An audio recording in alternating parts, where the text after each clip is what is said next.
আমরা এটাকে প্রতিহত করতে আমাদের ধর্মীয়ভাবে হিন্দুদের সাথে কোনো দাঙ্গা নাই। আমাদের বাংলাদেশে আপনারা দেখেছেন 5ই আগস্টের পর থেকে কোনোভাবে কোনো সাম্প্রদায়িক লড়াই কিন্তু হয়নি। আমরা কিন্তু সুন্দরভাবে ঠান্ডাভাবে আমরা তাদের সাথে ডিল করেছি। আমরা নিজেরা মাথায় টুপি দিয়ে গায়ে পাঞ্জাবি দিয়ে আমরা তাদের মূর্তি পাহারা দিয়েছি।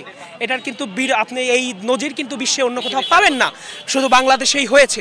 যার কারণে এখন তারা এসকন একটা রয়ের এজেন্ট, পরীক্ষিত একটা রয়ের এজেন্ট, ইন্ডিয়ার দালাল, যারা অখণ্ড ভারত চায়। এখন অখণ্ড ভারত মানে বাংলাদেশের স্বাধীনতা থাকবে না।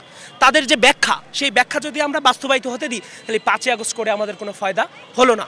আমরা তাদেরকে প্রথমে আমাদের সাথে তাদের শান্তিপূর্ণ যে দাবিগুলো আছে, যে আমরা ভাই ভাই, আমাদের কাছে আপনাদের দাবিগুলো দেন, কিন্তু সেখানে তারা আমাদের ছাত্র সমাজের উপরে তেরা হয়ে আসছে, গ্যাঞ্জাম অতর্কিতভাবে মেয়েদের উপরে হামলা করছে। মূলত মেয়েদের কাছে মেয়েদের গায়ে হাত দেওয়ার পরে আমরা সেই জঙ্গি সংগঠন ইসকনের ওই নেতাকে পুলিশের কাছে সোপর্দ করছি। আইনে আমরা অবিলম্বে ওই নেতার বিচারের দাবি জানাই।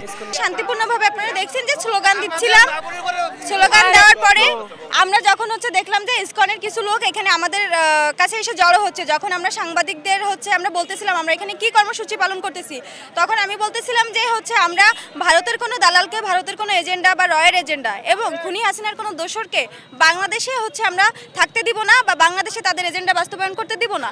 এই মুহূর্তে একজন ইসকনের জঙ্গি, মানে ওই জঙ্গি সংগঠনের একজন জঙ্গি, তিনি আমাকে বললেন যে তাহলে এরা কোথায় যাবে। তখন আমি বললাম যে যেই দেশের চাটুকারিতা করবে সেই দেশে চলে যাক সে। এর ভিতরে দুইটা ব্যক্তি, একজন মুরব্বী আর একজন ইয়াং ছেলে এসে আমার এবং আমার একজন জুনিয়র ছোট বোন, বৈষম্য বিরোধী ছাত্র আন্দোলনে সহযোদ্ধা, তো তার গায়ে হাত দিল। যখনই গায়ে হাত দিছে তখন ওরা আরো কয়েকজন এসে আমাদের উপরে হামলা শুরু করেছে। এর ভিতর দুইজন পুরুষ, তারা হুট করে আমাদের মেয়েদেরকে ধাক্কা দিয়ে সরাই দেয় যে আপনারা সরেন। এর ভিতর আমরা একজনকে ধরতে পারি, আরেকজনকে ধরতে পারি না, সে পালাই যায়। তো আমার কথা হলো, এই ইসকন হলো ভারতের একটা সন্ত্রাসী সংগঠন।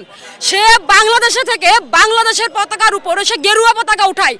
এই স্বাধীনতা বাংলাদেশে তাদেরকে আমরা দিতে পারি না যে ইসকন তার গেরুয়া পতাকা এই বাংলাদেশের পতাকার উপর উঠাবে, এবং এই সন্ত্রাসী সংগঠনকে আমরা বাংলাদেশে নিষিদ্ধ করতে চাই।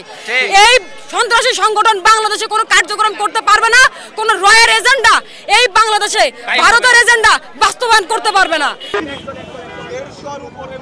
আমার আন্ডারে ছিল, আল্লাহর রহমতে একটা মন্দিরের দিকে আমার স্টুডেন্টরা সারা রাত জাগে মন্দির পাহারা দিচ্ছে, আপনাদের পাহারা দিচ্ছে এবং